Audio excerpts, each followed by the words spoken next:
It was a humid Monday morning when Unity Secondary School began buzzing with rumors about Tunde, a former student who had been expelled over the holiday.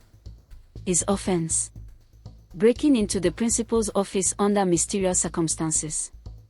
Most students dismissed the gossip, but not Chinedu. His curiosity burned. Tunde wasn't expelled for nothing. "There's more to this than people think," he muttered to himself as he gathered his friends during recess. Sitting at their usual spot under the mango tree, Chinedu laid out his theory to Aisha, Fumi, and Kola. "I heard that Tunde wasn't acting alone. What if someone set him up?" Aisha gave him a disapproving look. "We shouldn't jump to conclusions, Chinedu. If Tunde was expelled, maybe he did something wrong." Fumi, who loved a good mystery, leaned in, eyes wide with interest. "But, what if there's more we don't know?" "It's possible, right?" she asked.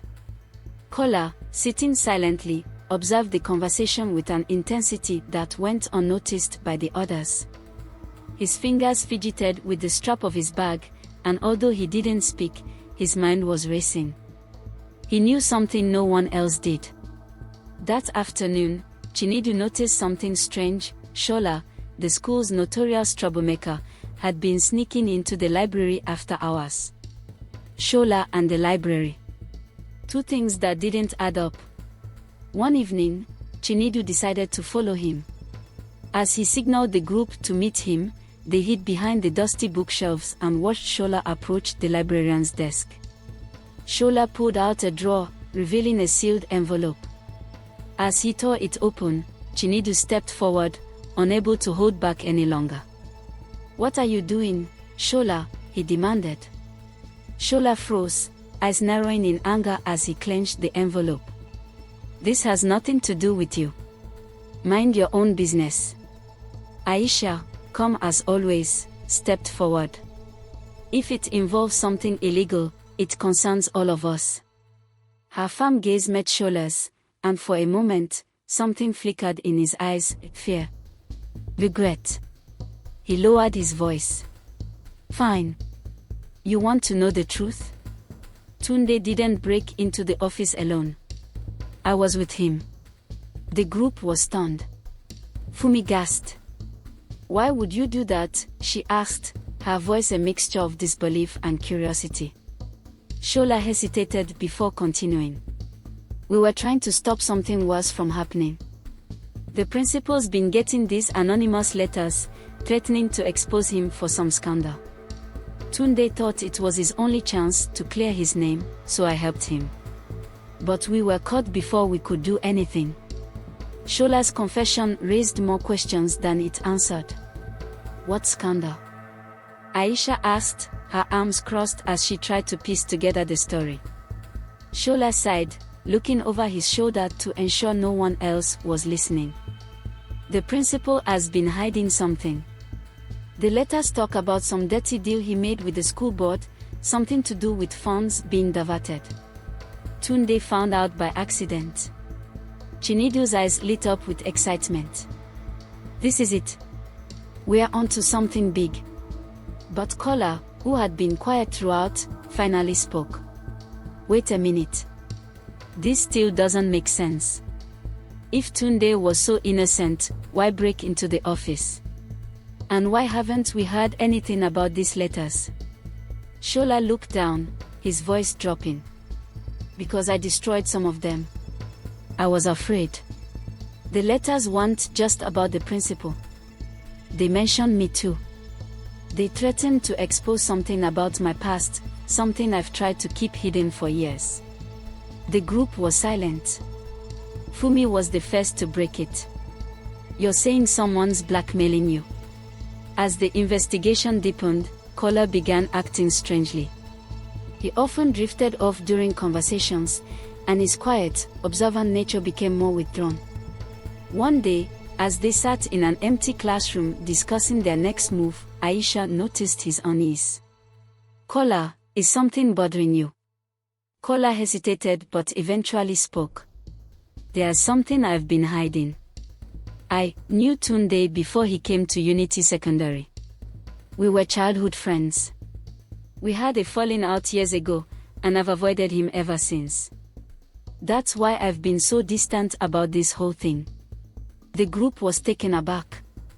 Chinedu blinked in surprise. Why didn't you say anything earlier? Kola sighed. Because I feel guilty. We stopped being friends because of something stupid. I wasn't there for him when he needed help.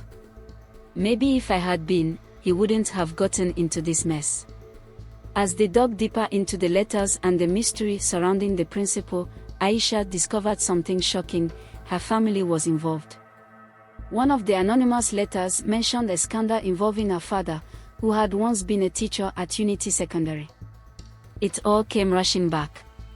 Years ago, her father had left the school under mysterious circumstances, but no one in her family ever spoke about it. One afternoon, she confronted her parents. Why did Dad leave Unity? And why is his name coming up in these letters? Her father's face went pale. He sat her down and confessed. I was part of a cover-up, Aisha. There was a financial scandal involving the school board. I tried to stop it, but when the truth came out, they forced me to leave quietly. I thought it was all in the past. Aisha, stunned and shaken, struggled with the realization that her own family had been involved in the corruption at the heart of the mystery. As the group started to close in on the truth, something unexpected happened. Chinedu noticed that information was leaking. Someone had been tipping off the principal about their investigation, making it harder for them to gather evidence. Suspicion grew within the group, and eventually, they uncovered the truth. Fumi had been the one leaking their plans. Fumi broke down in tears when confronted. I didn't think it was a big deal. I only gave away little bits of information because I was scared. I thought if I gave them what they wanted, they'd leave us alone. The group was shocked, and Chinedu felt betrayed. You were helping them. How could you?